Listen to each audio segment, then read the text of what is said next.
All right, welcome to the 12th and final installment of Science versus Atheism. Here my father is going to go over the closing argument of this article, and he's really going to address each statement point by point. Well, let's get into it. A few comments from his epilogue.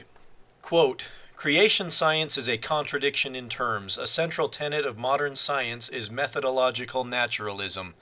Close quote. First, not quite correct. Quote-unquote creation science is not a contradiction in terms. It is rather a nonsense term, since science cannot access, hence cannot deal with the questions concerning one single ultimate at any level of actual existence. Such questions are addressed by the theist community, who claim contact with the information from a creator who has all such access. Second, while science by definition requires the methodology forced by the scientific method, that methodology need not be linked with naturalism, but rather with the consistency of conjectured cause and effect as experienced in the laboratory. It is greater wisdom to realize that the models of science are usually vast simplifications, for the purposes of mortal comprehension and access, of reality, and not perfect mirrors of reality itself. One can be a competent contributing scientist and totally reject naturalism. Quote, "Physicists introduce new particles such as quarks to flesh out their theories only when the data shows that the previous descriptions cannot adequately explain observed phenomena." Close quote. Excellent example, but badly misused. It illustrates quite well what scientists do, namely construct additional models when the data is outside acceptable limits. But the author proceeds by implication to claim that such constructions and definitions constitute truths, that is, a perfect mirror of ultimate reality. We may construct and define all we wish, but it is only in the dream world that such doings constitute truths. Quote, "In contrast, intelligent design theorists invoke shadow entities that conveniently have whatever unconstrained abilities are needed to solve the mysteries at hand." Close quote. In the first place, God is not shadow entities. This is a transparent ad hominem, but it is not surprising considering the quality of intelligence that the author has previously exhibited. He herein depreciates theism, yet elsewhere has admitted that evolutionists have no substantive answers to any of the listed mysteries. He is requiring at the hand of God that which he would most likely reject if God himself were to deliver it to him face to face. Quote, "Rather than expanding scientific inquiry, such answers shut it down." Close quote. How so? Belief in and worship of a supreme being has absolutely no connection with scientific inquiry and production. Quote, "How does one disprove the existence of omnipotent intelligences?" Close quote.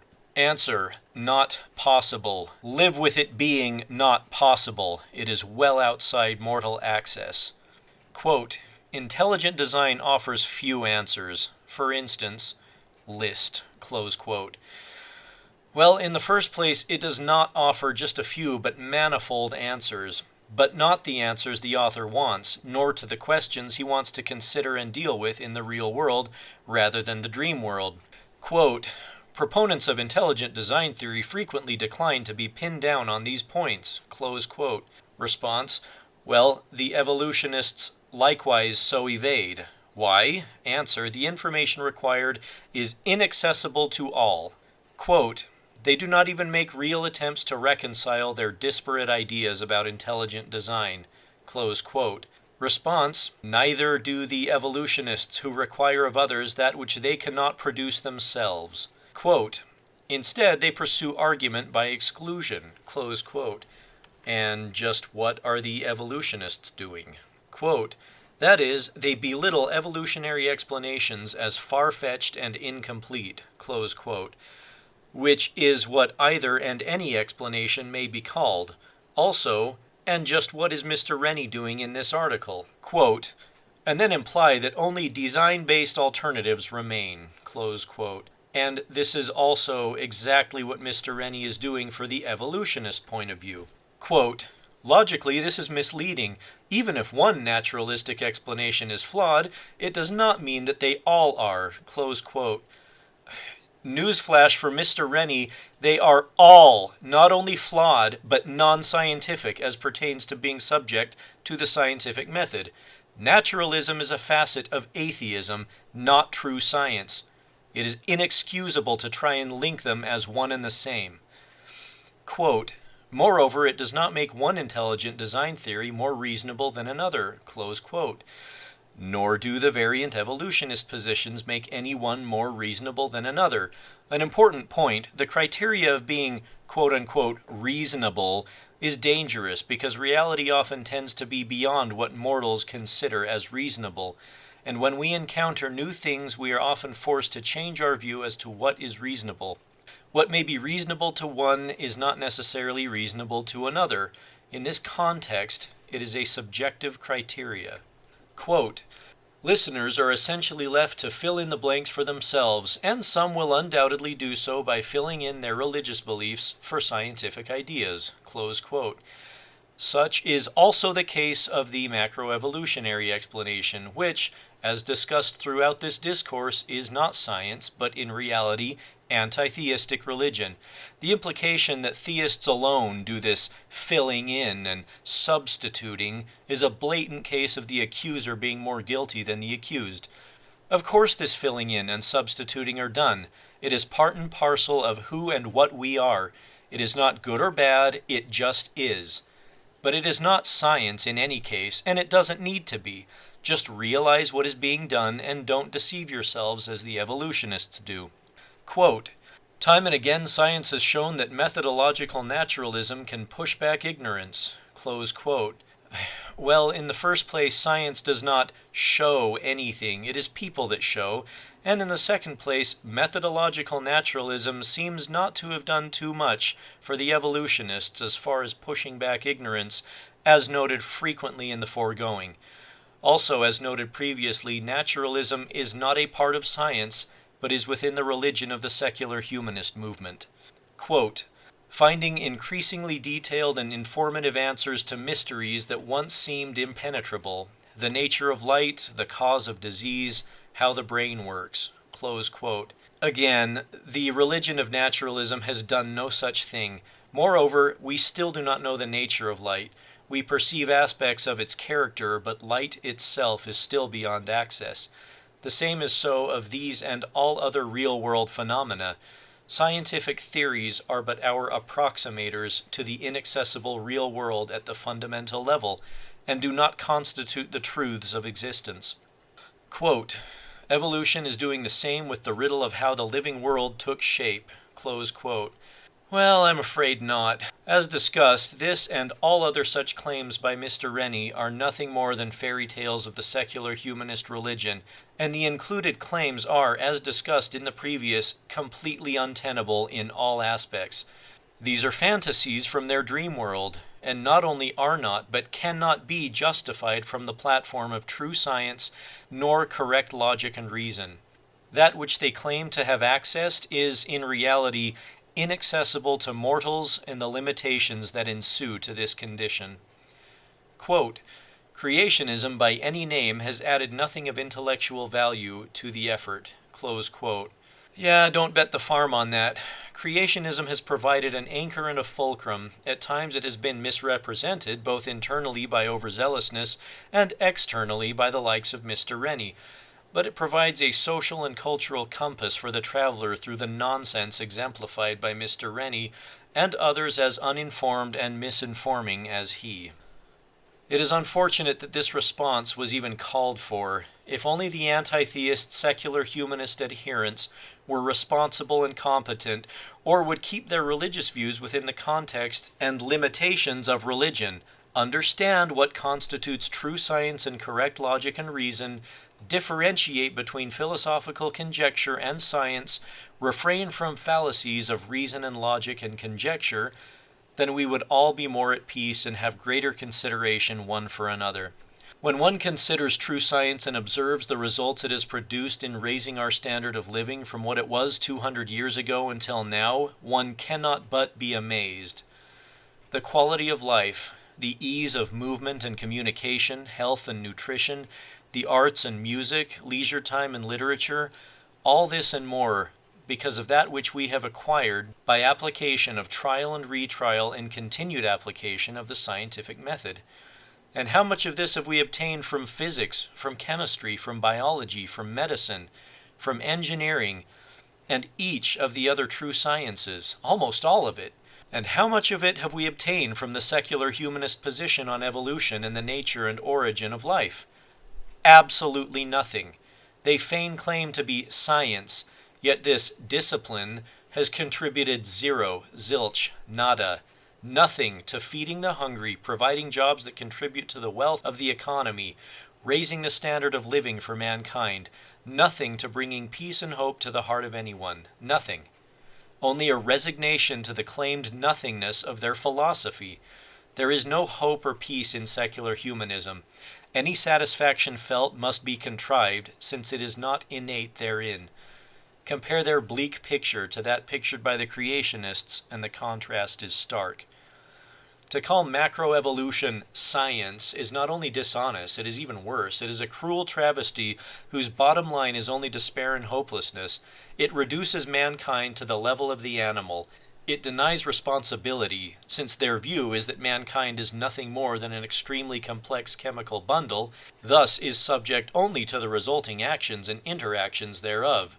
We thus have no responsibility for anything we do, since we do what we must in this circumstance. The secular humanist has no laboratory or humanitarian effort or platform, no devices to lift mankind to higher lifestyles or better homes or food or literature or arts or nutrition. Nothing. The philosophy contributes nothing to the physical, mental, moral, or social benefit of mankind. It has cured no diseases, produced no better plants or crops, and alleviated no hunger. It has done nothing positive to any aspect of culture or society. True science has done all of this and more.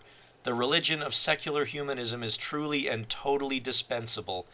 It could vanish from the face of the earth and all memory, and there would not even be the slightest perturbation in any of the true sciences and their advancements, or in the arts and the solace that they inspire.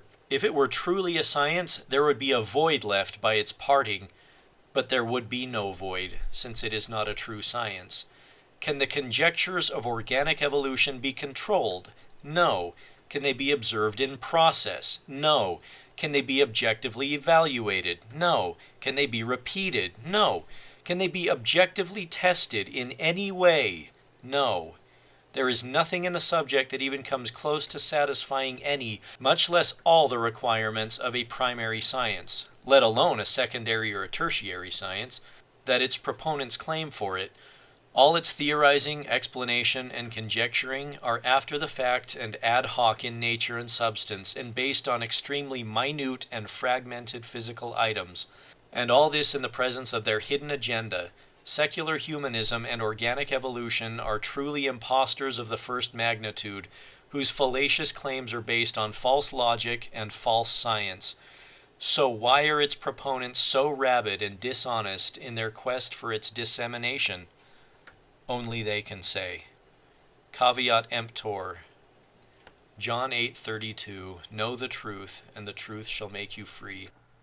For my own closing remarks, I'd like to encourage you to ask yourself a question.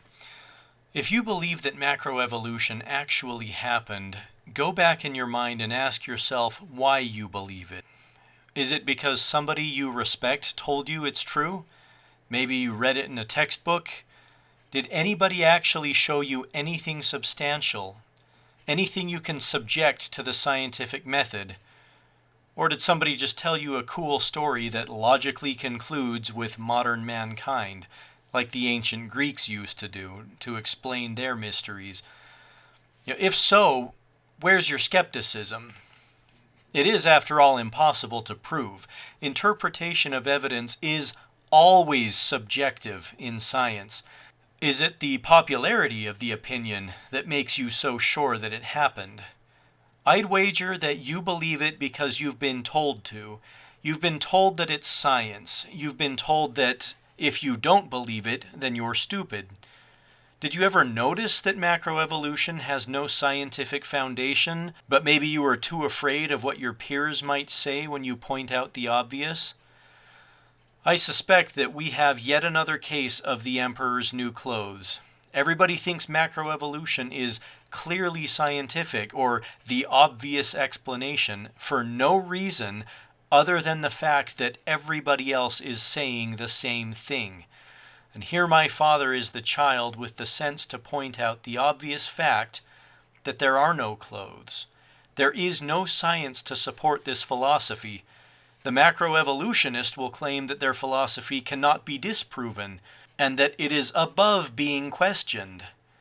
Now, what they hope you don't realize is that if the subject is inaccessible for the purpose of disproving it, then it was also inaccessible to have ever been proven as true in the first place.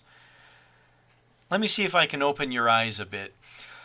Have you ever heard somebody explain a present-day phenomenon of human behavior or psychological development by saying something like, well, millions of years ago, our ancient ancestors used to have to deal with blah, blah, blah, and that's why humans are the way they are right now.